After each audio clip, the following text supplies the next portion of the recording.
A low rate of population growth in Thunder Bay. The public weighs in on the 2023 budget. And concern about further privatization in Ontario healthcare.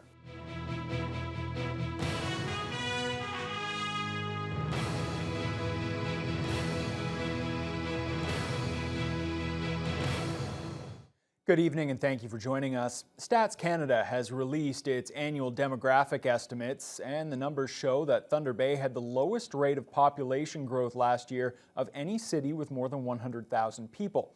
That's a concern for city officials, especially considering that our population is aging as well. Vasilios Bellos reports. The total population in the Thunder Bay census metropolitan area grew by just 0.2% between July 2021 and July 2022.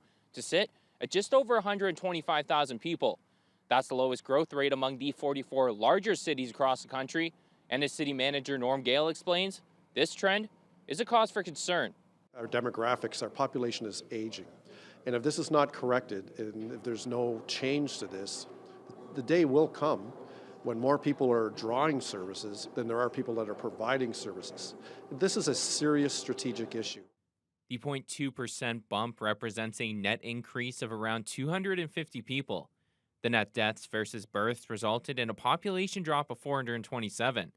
As for national migration, Thunder Bay saw 721 more people leave the city than move into it. The one contributor to growing the city's population was international migrants, which totaled over 1,400 people. Gale says international students attending LU or Confederation College are important to improving local population trends in the long run. The more of these international students that we can entice to stay here and work here and play here and thrive here, have families here, the more successful our community will be, the more vibrant we will be, and it's better in the long term.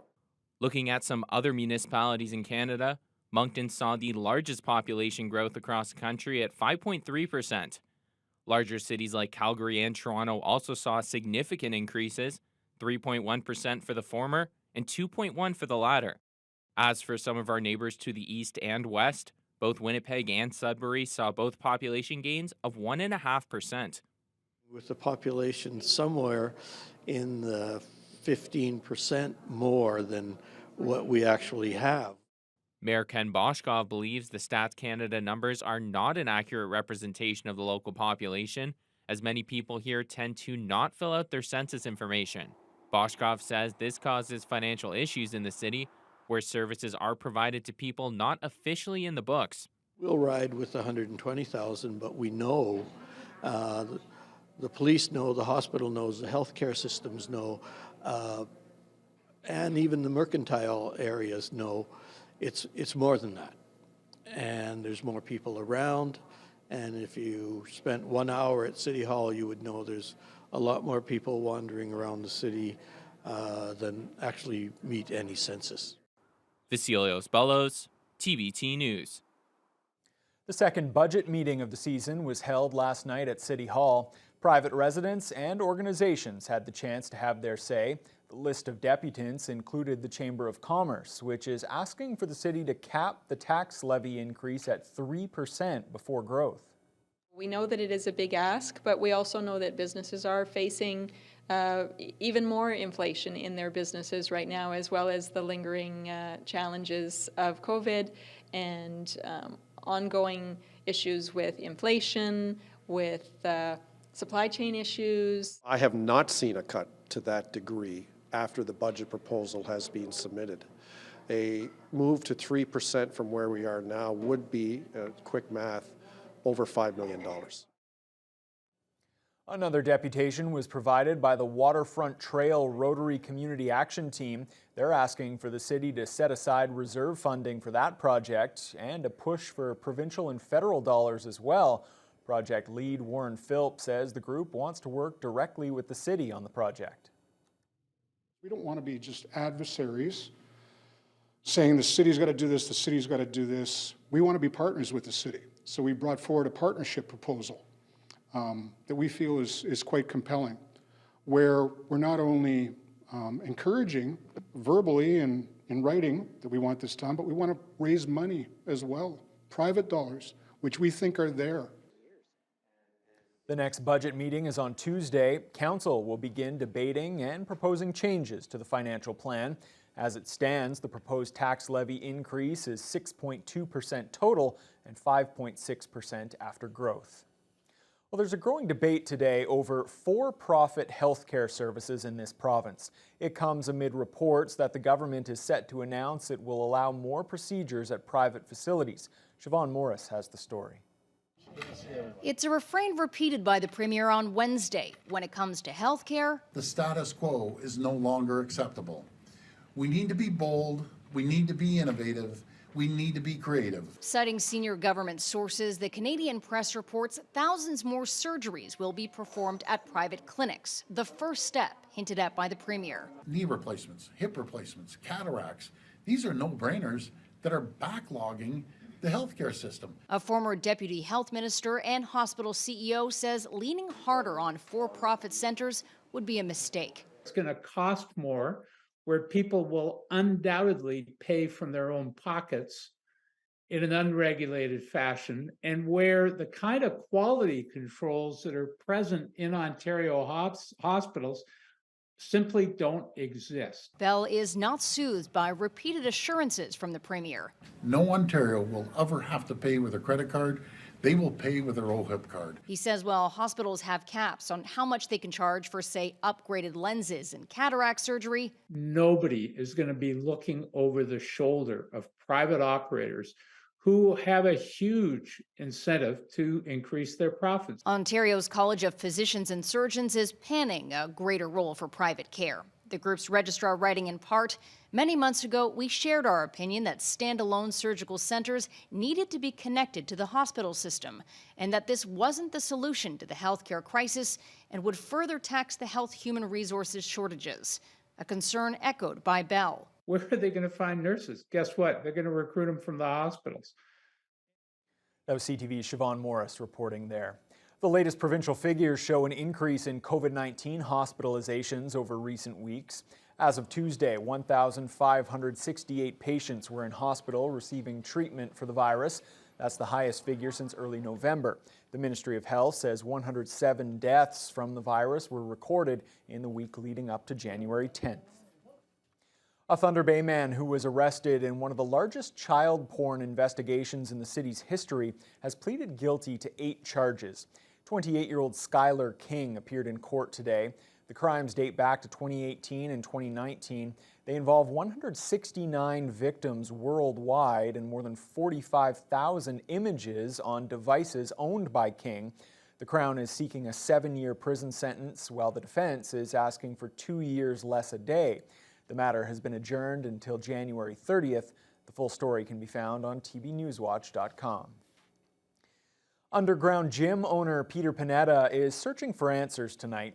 He arrived at his youth center earlier today and discovered that the facility had been broken into and ransacked overnight. Well, here we go again. They broke in, they busted the... This video posted by Panetta shows the aftermath of the break-in. The main office appears to have been the target as the thief or thieves made off with monetary donations, tools, laptops, and a hard drive that stored footage from the gym's security cameras.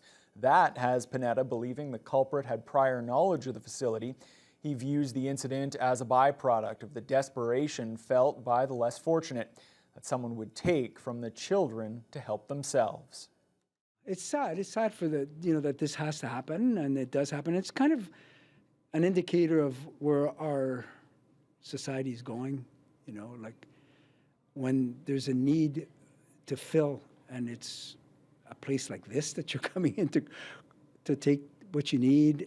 It's sad. It's sad. So, yeah, we have a social problem here in this city that needs to be rectified. Panetta adds he will now bolster the security at the gym to ensure the safety of all the children that call the underground gym home. The Thunder Bay Art Gallery is welcoming the return of the Northern Ontario Juried Exhibition. It's a compelling section of artwork titled Now Now, featuring 72 pieces by 60 artists in a variety of genres. Riley McManus has the story. Now exhibit showcases artworks created over the last 3 years by living artists across Northern Ontario. Each artist went through a process to apply, where their art was then selected by a jury. Aaron LeGros is a self-taught wildlife artist who recently moved back to Thunder Bay, as his previous work as an ordained minister had him out of the city for 15 years. LeGros says it was during the pandemic that he got back in touch with his art and explains how he got started. About 20 years ago, I branched out into doing wildlife because you can't sell someone's face to someone else. So I was encouraged to try wildlife, and that's where I began, just with black and white, charcoal and pencil, and then about 10 years ago, taught myself how to do color. The exhibit spans a wide variety of genres, including painting, sculptures, beadwork, birch bark, textile arts, and much more. This is the first time many of these artists have been able to showcase their work to the broader public due to the COVID-19 pandemic. Denise Smith is a local ceramic artist who has been creating pieces since she can remember. She explains the inspiration behind her piece, as it directly reflects her experience as a new mother during the height of the pandemic. Created an illustration of embodying the COVID-19 virus as like a monster, as something tangible, versus this fear that we all had, this anxiety that was floating around us because COVID was everywhere. So giving myself also this sort of powerful role to face, the virus and face the pandemic. Candace Twance calls herself a mixed media abstract artist and painter who has always been inspired to create. Twance is currently living in Thunder Bay, but her home community is Pic-Mobert, where her talents truly started. I feel like I'm working with a lot of tactile materials that are kind of things I saw my own grandmother work with growing up, creating artisanal type of works with the fur and the beads. An honor to be selected, and especially a show like this representing the region. I feel like everybody's making important work. Thunder Bay can kind of be an incubator for a lot of great art, and getting everyone together, even with the opening tonight, a chance to visit.